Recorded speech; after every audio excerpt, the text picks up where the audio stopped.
Hi, how are you? I'm going to try to change the scale a little bit. I'm interested in how these root traits can be scalable to understand issues of the global carbon cycle and how we can incorporate some of these root traits into modeling. But before I start, I want to acknowledge my co-authors and collaborators into this talk. I usually run out of time, so please keep me on hold for the time. With Eduardo and Colleen Iverson, Doug Lynch, who did the PhD on this work, and Rosén Marmala and Richard Norby from the national labs. And of course, on top, we have the study site in Oak Ridge National Laboratory, the FACE study that I will explain later. So we heard a lot from, in this session and other sessions about root traits, and there are more than 280 root traits. And they are very specific at times. They are many times associated to the microscale, sometimes associated to very specific functions. And as we increase knowledge and information on these root traits, the scalability of some of these processes to ecosystem or even exascale, so that is the 0.2 or 2 degree cells, is very difficult. Sometimes because we don't have data that can parameterize models, and sometimes because they are just not scalable. So this is part of the challenge that we have when we're trying to scale some of these traits. Of course, they are very important for the reasons that we've seen from the previous speakers. And of course, it's been from the more of the plant breeding and crop management and ecosystem management component, kind of trying to identify which root traits are good for which process and which plants, and under which circumstances is very important to increase the productivity and to manage ecosystems better. At the same time, many of these root traits are fairly plastic, which then, whether we need to fix a trait or we need to keep the plasticity in that expression of that trait, becomes a very interesting question. From the point of view of the traits that I'm interested in are related to carbon and energy flow through the fine root system. And first, because they are the hidden half, and the half in some cases is more than half, like in grasslands, it's probably 2/3 of the biomass. And in forests, it's about 1/3 to a half, depending on the amount of coarse roots that they have. But also, there is a conduit of carbon to support all the microfauna and macrofauna in the soil. They, therefore, are pumping carbon into the soil, so the sustainability of the soil carbon and the potential to increase the soil carbon pool, if we're going to mitigate, for instance, atmospheric CO2 concentrations, depends on the root system. And here, models assume that 50% of the root carbon, when they senesce, stays in the soil, the other gets respired back into the atmosphere. But at the same time, as we've seen with many of the talks from the first talk that we had in this conference, they're very important for affecting the soil properties, chemical weathering, bioturbation, which is sometimes not a process that is not looked at. And all of these occur at much longer temporal scales. So it's very hard sometimes to link some specific root traits to that, those processes that occur over longer periods. Hydrological effects, not only from groundwater acquisition, but also from the energy balance and how much water is available for transpiration, stormwater runoff, and so forth. And then the question is, how do we incorporate some of these traits into the large ecosystem models and earth system models?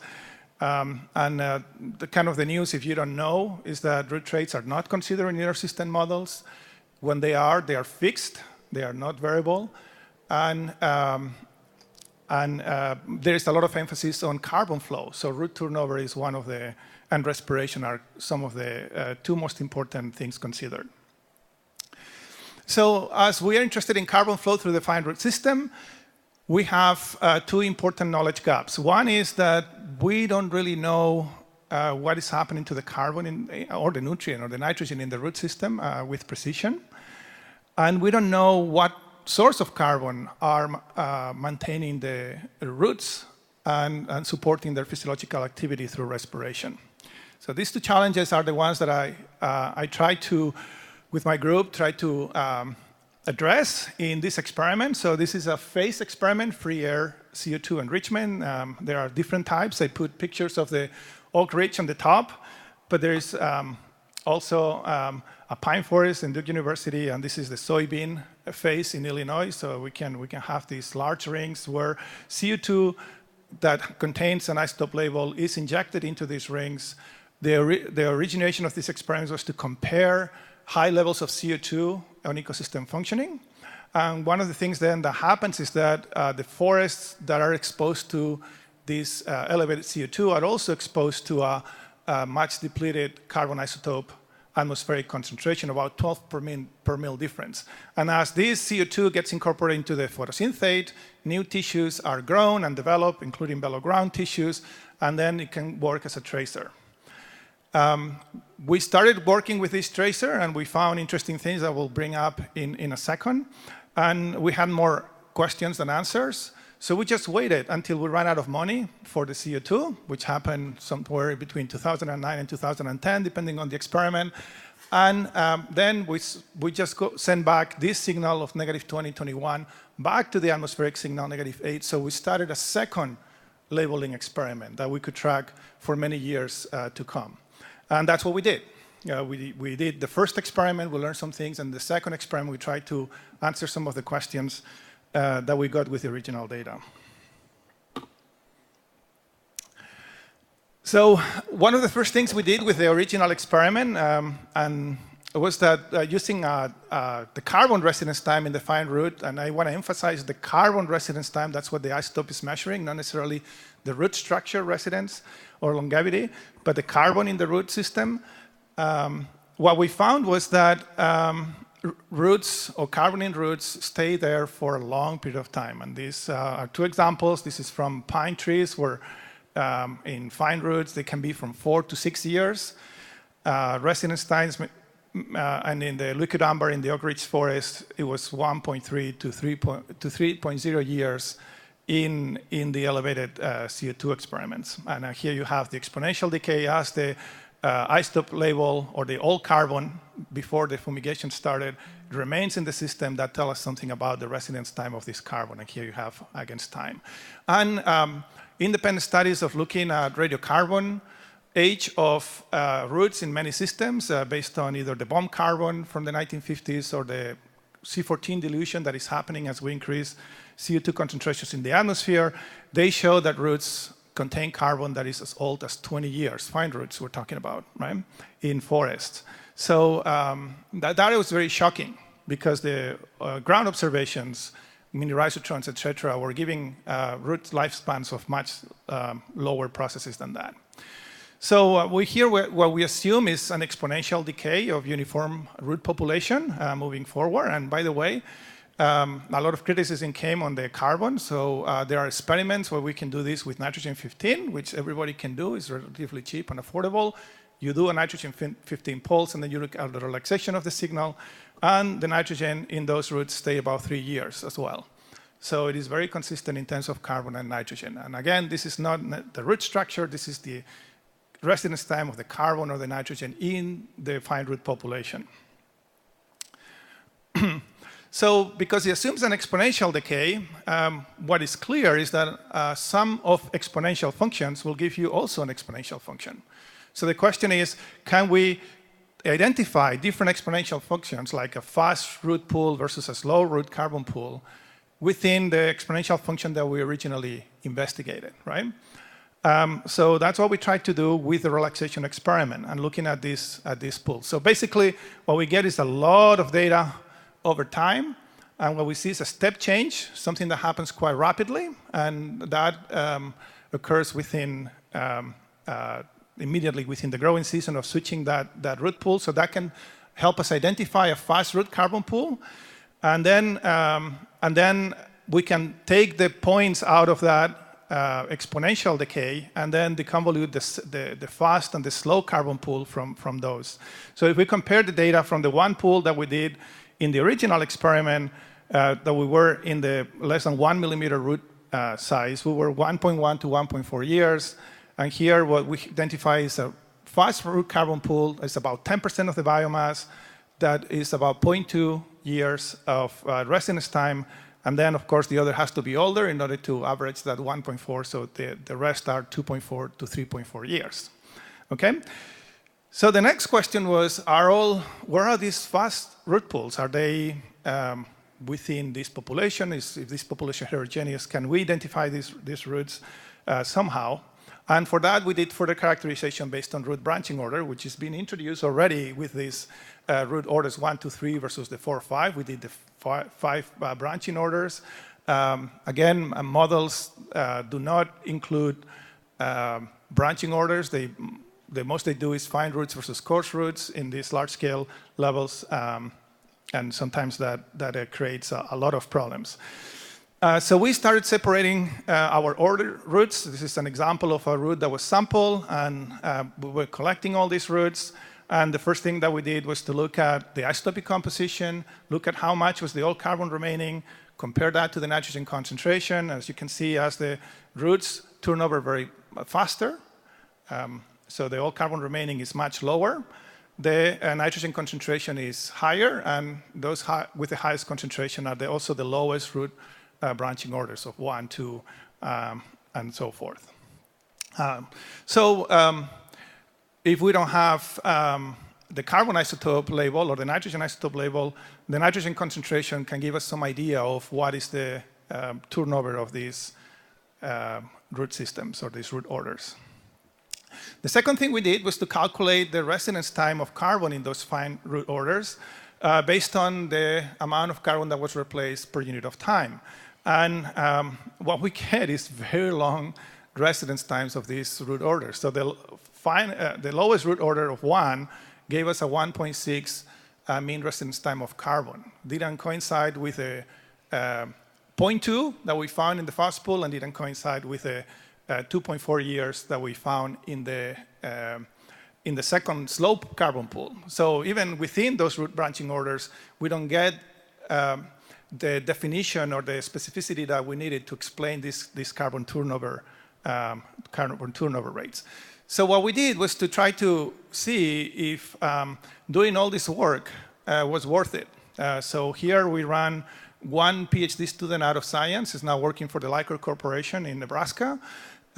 Many undergraduates that maybe had some hopes in science are no longer in graduate programs by doing all this root sorting. It's a lot of work, so we wanted to know if this was going to be, okay, I'm missing a graph here, but I think we can get this from this one.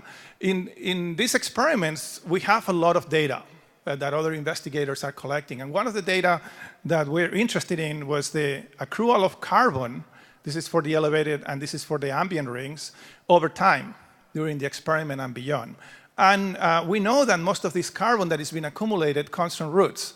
And there are many ways we can do hydroxamic acids, we can do lignin monomers ratios that, you know, the suberin, the root, is different from the leaf. And most of that carbon in the soil originated from roots, at least into the large fractions of the soil.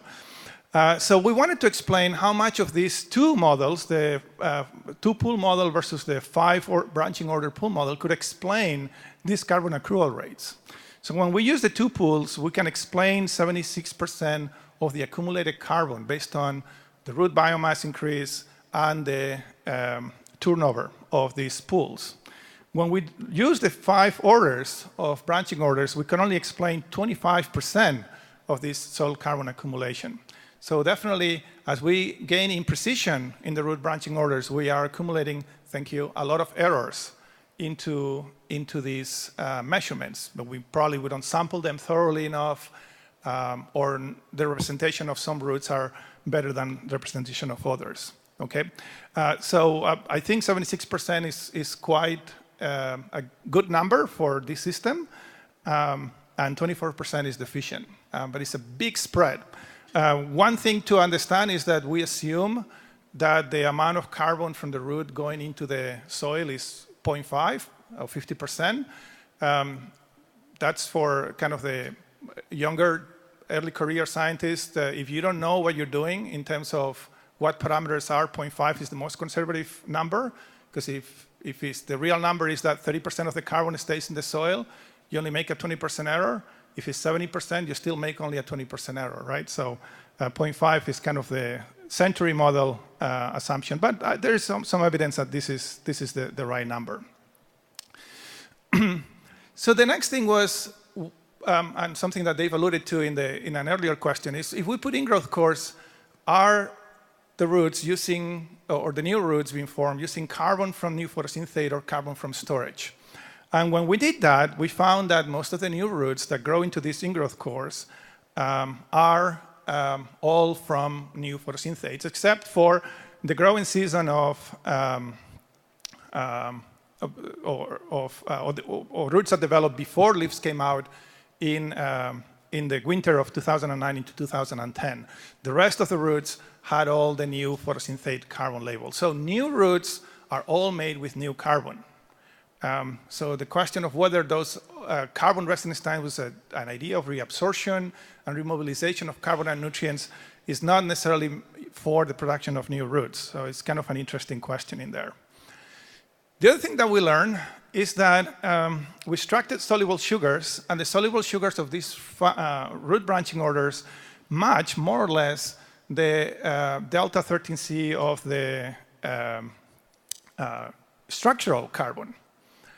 So the question then is then respiration fueled by the stored carbon, or the carbon that they have, which will be a mixture of storage and new photosynthate, and it reflects this root carbon. So for that, I'm going to skip this one, we did a girdling experiment. So one sector, 1/4 of the rings where the trees were girdled, and by that we prevent the amount of photosynthesis to go into the root system, and then we look at what was the respired CO2 from these roots. First, we did this for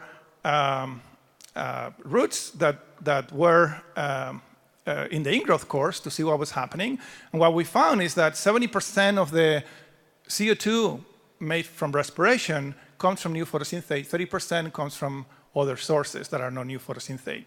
And actually, we can tell that 15% of that 30% is actually from carbon storage that is at least 2 years old by doing this over time. So when we look at the sugar concentrations compared to the girdle trees versus the no-girdle trees, we didn't see anything, basically. Even 4 years after the girdle, the kind of root concentrations were more or less the same in terms of glucose, fructose, sucrose, or starch in here. Maybe there was some legacy effect of CO2 and starch in some of the thicker roots, but in fine roots, we didn't really see much changes in the carbon concentration, except maybe for starch in the girdled roots in here. But when we look at the respiration, we looked at the proportion of new photosynthate, which is here in red, is actually being decreased just after 30 days from the girdling, and then going down and going down. And that was, the proportion was kind of changed to storage that was at least 2 years old or 3 years old in this experiment. So the mobilization of sugars for respiration is clearly possible. We've seen this in trees after hurricane and other girdling experiments in other sites. So to finish, just summarizing that fine roots have multiple pools, but in terms of understanding carbon flow through these fine root systems, maybe the exponential model is better than going into the branching orders, mostly because I think the errors that we made in the sampling are skewing the results. New fine roots are always produced with new carbon. We saw that in the pine system. We saw that in many other systems. Fine root respiration uses 30% of stored carbon, and that the amount of sugars in the roots, even after the girdling experiment, does not seem to change over time, even after 4 years after the girdle. So those are very resilient, and we don't know where that carbon is coming from. So this has a lot of implications for carbon storage, for the pool of stored carbon and photosynthetic carbon allocated to roots and to respiration, and for the amount of carbon that goes into the soil. Thank you.